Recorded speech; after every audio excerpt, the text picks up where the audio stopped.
Hey folks, how you doing? I wanted to talk about the transformation of the personality.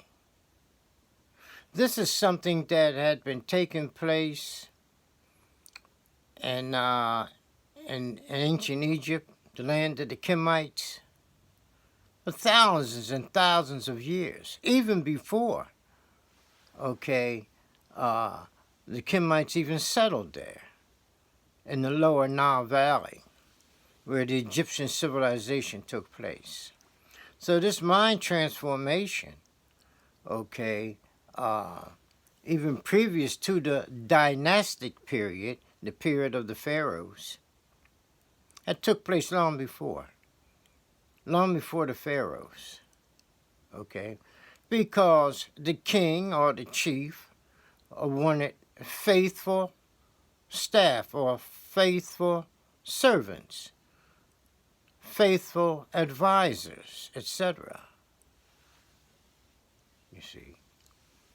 But the personality had to be transformed such that those folks would be obedient to the king. You see.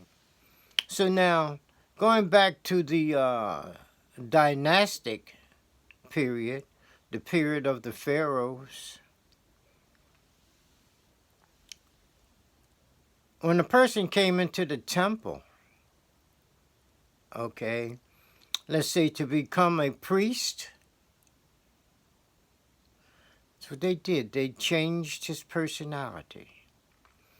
They dismantled the old personality and redeveloped a new one. So when they dismantled the old personality, the person became like a child, a baby, mentally speaking. He still had the same physical structure, etc., but the personality was wiped out. He had to be taught how to eat, how to dress himself, how to go to the toilet, etc. He had to be taught everything that a child would have to be taught, a baby. See? But they did it much faster than what a baby learns. A baby, well, it might take the baby uh, 10 years to really catch on.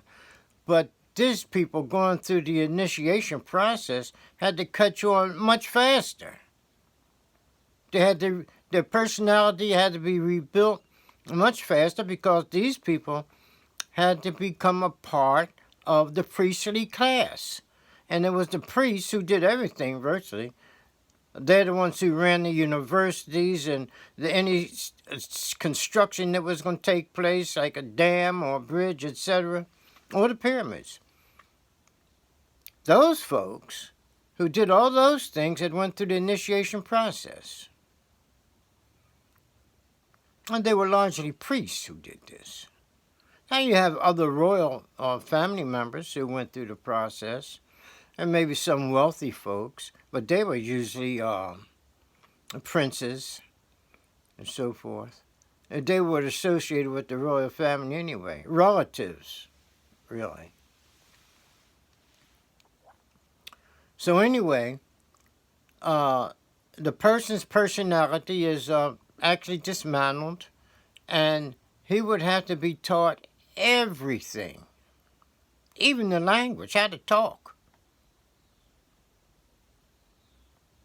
He had to be retaught all these things, so that when the redevelopment was complete, that person would be faithful to the temple, to the pharaoh, to the priestly class, because he knew nothing else. He's mentally changed completely. He was dedicated to the temple. He knew nothing about his past life. He didn't know his parents, relatives, or friends. Everything was wiped out from up here, you see. And this way, he could be trusted. And they could send him to a foreign country to do certain work or to take care of certain business, for example, for the temple or for the pharaoh. They didn't have to worry about him not coming back because, like, he knew nothing else. So where was he going to go? But back when his time was up, when he took care of his business. And that is how the priestly class was established in the temples of the pharaoh. So we can see now how this country grew and grew rapidly in terms of its civilization, its sciences, etc. Because there was no situation where a person could, for example, take a top-class job and then say, well, I'm going to resign. I'm going to spend more time with my family, so I'm going to give up my government job or whatever, my temple job. And it wasn't like that. These priests were, like I say, dedicated solely to the temple. There was no turning back. Their minds just didn't permit that to happen. For them, it was unthinkable. They were totally dedicated, and you can say owned, too, by the temple. When children, babies came in, they didn't have to send them through that process because they was already so young, they could just teach them, you know. So, you know, certain temples may notify a temple where these transformations took place and tell them that they have a child candidate to go through the initiation process to become a priest, etc. Yeah, they would send that child to the temple. Now, the chances are the parents might not ever see that child again. That child was dedicated to the state, to the temple, to the pharaoh, to the service of the state. Because the child was deemed to be exceptional. And such children were highly prized, not only in the Kemite civilization or temple, but others too, such as the Persians, the Babylonians, Chaldeans, Assyrians. They all did the same thing.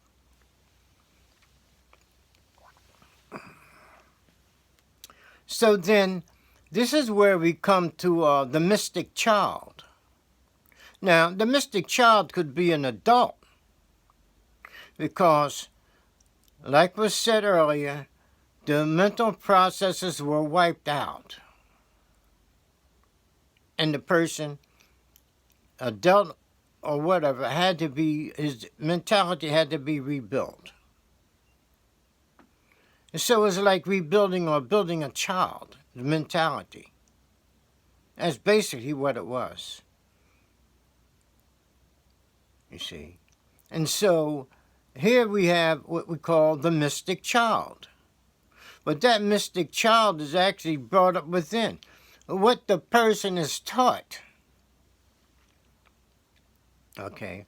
In these circumstances, that teaching becomes the teacher of the, let's say, the mystic child. It's built up in a person, his mentality, etc. Because he becomes a mystic. He's a person that will do things that people don't ordinarily do. And this is why the Kemites became such a great civilization. They were conversant with all the sciences, biology, physics, psychology, biology, whatever you call it. Okay? And this was taught to a priest who had went through the initiation process, and he became an instructor, a teacher, etc. So here we have the development of the mystic child.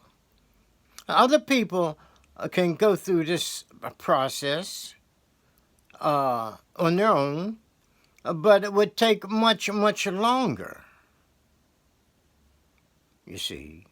And that is by focusing their minds on something like eternity, which tends to eliminate the personality, because you're seeing something quite different when you focus on eternity. It's on like the next world, etc. Like they say, in this world but other next. That next was a perception of the reality of eternity. And so the priests in the temple, well, they too had this perception of eternity, or this reality, you see. And all religions, at least in the past, sought this. It was prized, you see. Well, this is a person who could enter into a state of trance at will. Whenever he wanted to, he could go into a state of trance.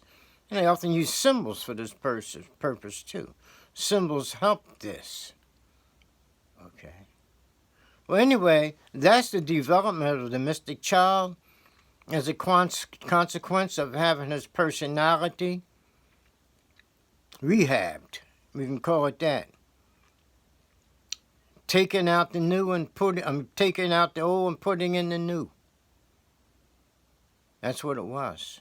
Okay, folks, have a good day, and I'll get back with you.